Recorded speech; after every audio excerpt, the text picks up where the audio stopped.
Hello snowboarders of the internet, I'm your host Avran LeFeber, and in this video we're going to be reviewing the Niche Wraith. This board features Niche's low-rise camber, which is just a very mellow traditional camber. So from contact point to contact point, you do have that arc of traditional camber. It's just more mellow, so it's going to ride like a well-broken-in snowboard. It's still going to give you a load, pop, snap, and drive. This board is available in 145, 149, 152, 155, and 158.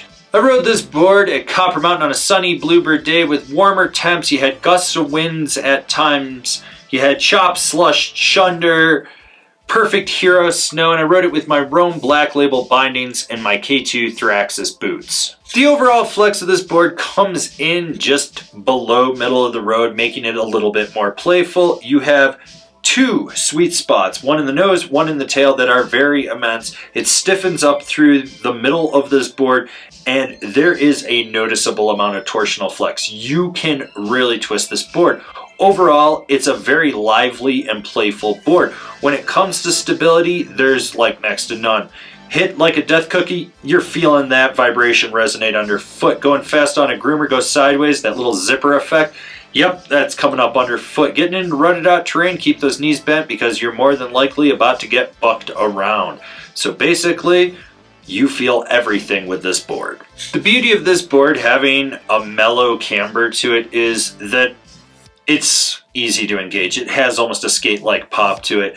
You don't even know that you're loading it up because you're just riding it normally, and it's going to be able to rebound predictably like a board you've popped with 1,000 times. It's not going to be the snappiest thing out there, but it's going to get the job done. Now, when it comes to jumps, small to medium, really where this thing's going to stand out. Anything bigger, it just does not have the stability to set itself down and ride away with ease, but that's why the crux exists from them.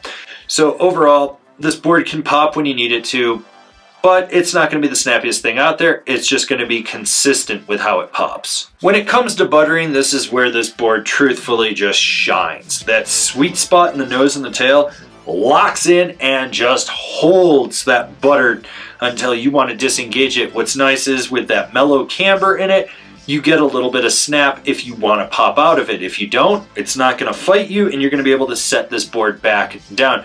You want to get weird on this. Now, when it comes to jibbing, it locks into nose and tail presses and holds them immensely. You can just feel this board flexing, and when you hit the end of the feature, if you put just a little bit of pressure on the outside of your binding, whether you're on your nose or your tail, it's going to snap out. When you go sideways, this board straddles the feature. Doesn't clap out, but it straddles. There's a lot of give, and you feel it going around. There's just enough rebound through the center that it doesn't clap out.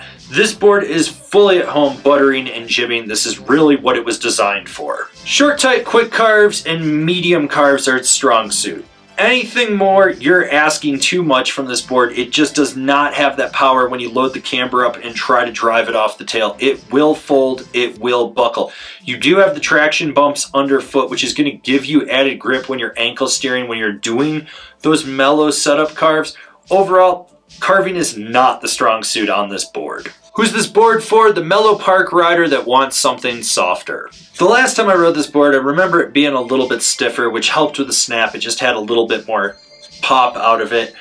Now, this board is a dream for buttering on. There's nothing wrong with that, but it kind of lacks with stability to hit anything bigger or to use a lot of force with it. There's nothing wrong with that. I think it really does differentiate itself from the crux now. Before there was kind of some overlap. Now they really are two different boards. For what it is, it's not bad. It's not great. It just sort of sits in the middle of the pack.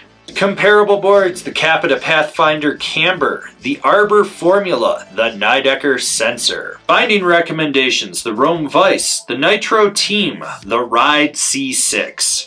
This has been my review of the Niche Wraith. Do you agree? Do you disagree? Do you own one? Are you going to buy one? Leave me a comment down below. Let's have a conversation about this snowboard. If you're new here, remember to subscribe, click the bell, get those notifications. That way you're not missing any of the videos we got coming out for all you snowboarders of the internet. And if you really like what we're doing over here and you want to support us further, swing on over to Angry Snowboarder VIP and become a member. Sure, I could tell you more here, but I got a video over there that explains it so much better.